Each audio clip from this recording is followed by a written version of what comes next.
오늘의 만나를 시작하겠습니다. 함께 같이 찬양하겠습니다.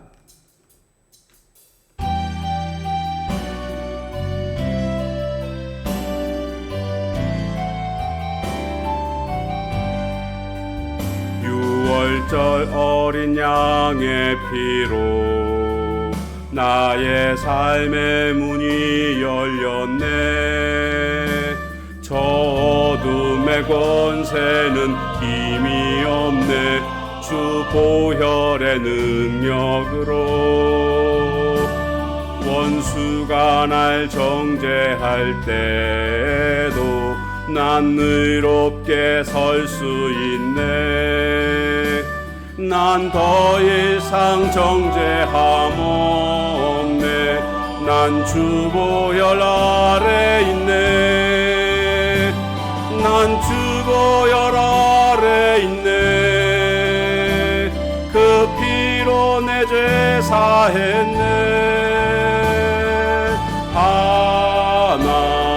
하나님의 긍휼 날 거룩해 하시었네. 난 주 보혈 아래 있네. 난 원수의 어떠한 공격에도 더 이상 넘어지지 않네. 난 주 보혈 아래 있네.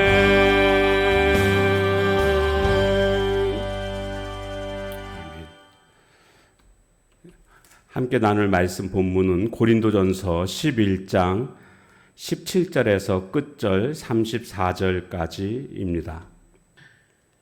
내가 명하는 이 일에 너희를 칭찬하지 아니하나니 이는 너희의 모임이 유익이 못되고 도리어 해로웁니다. 먼저 너희가 교회에 모일 때에 너희 중에 분쟁이 있다 함을 듣고 어느 정도 믿거니와 너희 중에 파당이 있어야 너희 중에 옳다 인정함을 받은 자들이 나타나게 되리라. 그런즉 너희가 함께 모여서 주의 만찬을 먹을 수 없으니 이는 먹을 때에 각각 자기의 만찬을 먼저 갖다 먹으므로 어떤 사람은 시장하고 어떤 사람은 취함이라. 너희가 먹고 마실 집이 없느냐? 너희가 하나님의 교회를 업신여기고 빈궁한 자들을 부끄럽게 하느냐? 내가 너희에게 무슨 말을 하랴? 너희를 칭찬하랴? 이것으로 칭찬하지 않노라.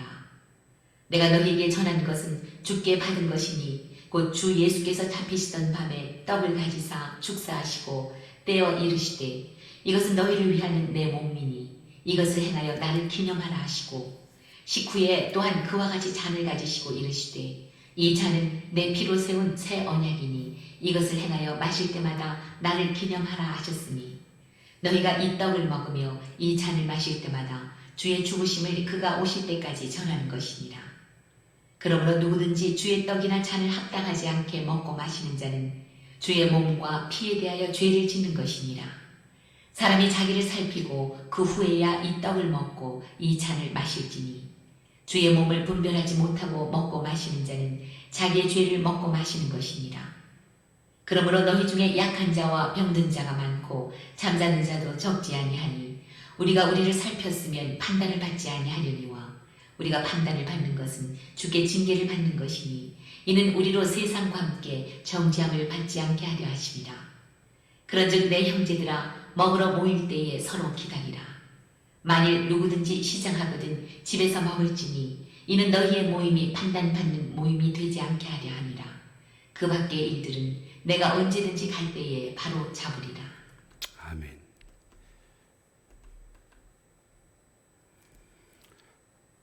본문에 보면 고린도 교회에서 시행하고 있는 성만찬에 문제가 생겼습니다. 이 부분을 바울 사도는 책망하고 있는데요. 주님의 살과 피를 기념하기 위해서 먹는 이 성만찬의 의미는 뭐냐 하면 그리스도 안에서 모두가 하나 되었다라는 것을 확인하는 그와 같은 시간이었습니다. 그런 예식입니다. 시대와 공간을 초월해서 오늘날 이 시대에도 이 성찬을 통해서 주님과 연합하는 그런 의미를 가지고 있습니다. 그러므로 이 성찬은 아주 경건하게 진행되어야 할 예식입니다. 그런데 고린도 교회 당시에는 성찬에 앞서서 애찬이 있었습니다. 성도들이 각자 집에서 음식을 준비해 와 가지고 함께 같이 음식을 나누는 그런 시간이었습니다.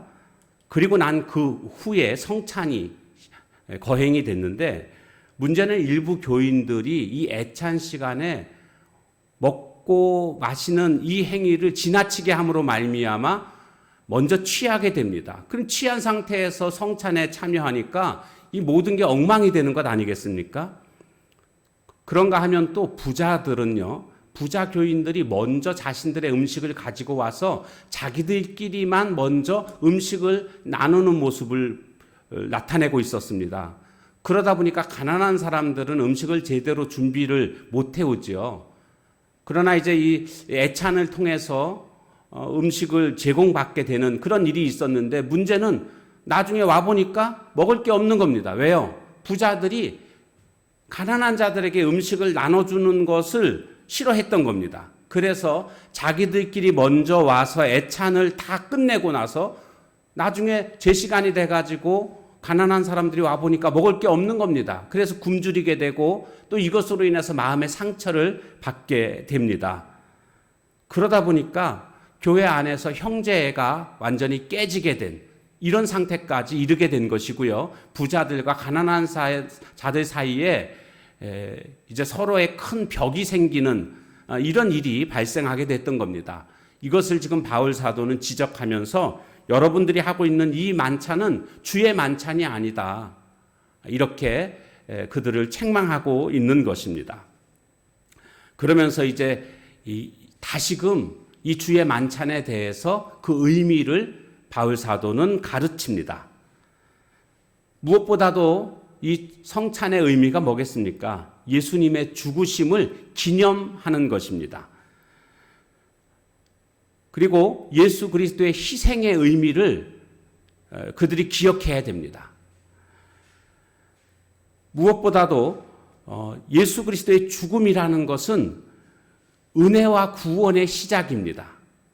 주님이 우리에게 은혜를 베푸시는 것이고 또한 그 은혜로 말미암아 우리가 구원받게 된 것입니다. 그래서 이 은혜와 구원은 신앙의 기초이자 중심입니다. 그러므로 이 주님의 죽으심을 우리는 재림하시는 그날까지 계속 기억하고 지속해야 합니다. 이 성찬은 주님 오실 때까지 계속되어야 합니다. 또한 이 주님의 죽으심과 부활을 우리는 세상에 선포해야 될 책임도 있습니다. 그런데 이것을 이 예식을 거행함에 있어서 우리가 주의해야 될 것이 있습니다. 바로 그것은 먼저 회개하는 모습이 있어야 됩니다. 왜 회개하는 모습이 있어야 되냐 하면 28절에 보면 사람이 자기를 살피고 그 후에야 이 떡을 먹고 이 잔을 마실지니 라고 하고 있지 않습니까? 그러니까 성찬에 참여하기 전에 먼저 자기를 살펴야 된다. 자기 자신을 돌아보라는 겁니다. 이것은 곧 잘못된 부분들을 돌아보고 회개하라, 그런 의미가 되겠습니다. 왜 이렇게 해야 되는가? 29절에 보니까 주의 몸을 분별하지 못하고 먹고 마시는 자는 자기의 죄를 먹고 마시는 것이니라. 여기 주의 몸이라는 것은 1차적으로는 예수님을 의미하는 것이기도 하거니와 또 예수님의 몸된 교회를 상징하고 있습니다. 그러니까 이렇게 자기 자신을 살피지 않고 참여하게 되면 이거 분별하지 못하는 그러한 공동체, 교회 공동체에 해를 끼치는 그런 일이 되는 것이다, 그런 뜻입니다. 그래서 자기의 죄를 먹고 마시는 것이 된다. 여기 자기 죄라고 했는데요, 이것은 번역상 좀 잘못된 번역이고요. 제대로 된 번역은 자기가 받을 심판을 의미하는 것입니다. 자기의 심판을 먹고 마시는 것이다. 자기가 받을 심판을 먹고 마시게 되는 것이다. 이런 해석이 더 정확한 해석이라고 할 수가 있습니다. 근래에 어떤 분으로부터 질문을 받았습니다. 교회에서 성찬을 하는데 죄가 있는 사람은 성찬에 참여하지 말아라, 이렇게 말씀을 하시더라는 거죠. 그 의미는 맞습니다. 성찬에 참여할 때 죄가 있는 사람은 참여하면 안 됩니다. 그러나 오늘 말씀에 뭐라고 되어 있습니까? 참여하지 말라는 것이 아니라 28절에 보면 살피고 그 후에야 이 떡을 먹고 이 잔을 마실지니 라고 되어 있거든요. 그러니까 성찬에 참여하기 전에 자신을 살피고 먼저 회개하는 모습이 있어야 됩니다. 그래서 우리 교회에서 시행하는 모든 성찬식의 가장 첫 번째가 바로 회개하는 것입니다. 성찬식 예식에도 보면 그래서 항상 회개 기도가 선행되는 것을 볼 수가 있습니다. 그리고 성찬에 참여하는 것이지, 아니 죄 지은 것이 생각나거든 아예 성찬에 참여하지 말라 이렇게 따진다면 성찬에 참여할 사람이 몇 명이나 될까요? 그것은 잘못된 것입니다. 그렇게 죄 있는 사람은 성찬에 참여하지 말라 이렇게 말하는 것은 잘못된 것입니다. 살피고 참여하는 것입니다. 회개하는 모습이 먼저 있어야 올바른 성찬에 참여하는 모습이 될 수 있고요. 또 성찬에서 가장 기억해야 될 것은 바로 예수님의 희생을 우리는 기억해야 됩니다.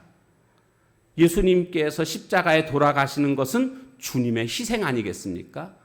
그러면 주님이 나를 위해서 이토록 희생하셨다고 한다면, 그래서 몸과 피를 다 흘리셨다고 한다면 이제는 나는 예수님을 위해서 무엇을 해야 될까? 내가 주님을 위한 희생을 결단하는 시간이 바로 성찬의 시간이라고 할 수가 있겠습니다.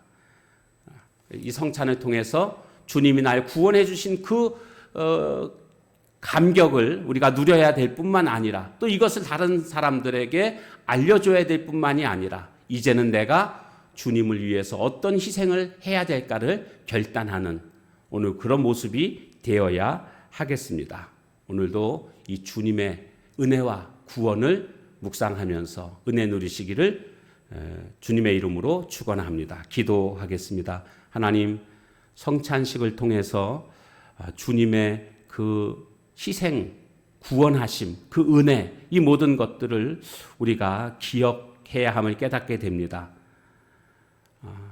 부부가 결혼 기념일을 기억함으로 관계가 더욱 돈독해지는 것처럼 우리가 이 성찬식을 거행함으로 말미암아 주님께서 나를 향해서 베푸신 그 은혜와 구원을 늘 기억하며 희생을 기억하며 그리스도 안에서 우리 모두가 이 예식에 참여함으로 하나됨을 인식하고 또한 내가 이제 주님을 위해서 어떤 희생을 해야 할지를 결단할 수 있는 저희들의 삶이 되게 하옵소서.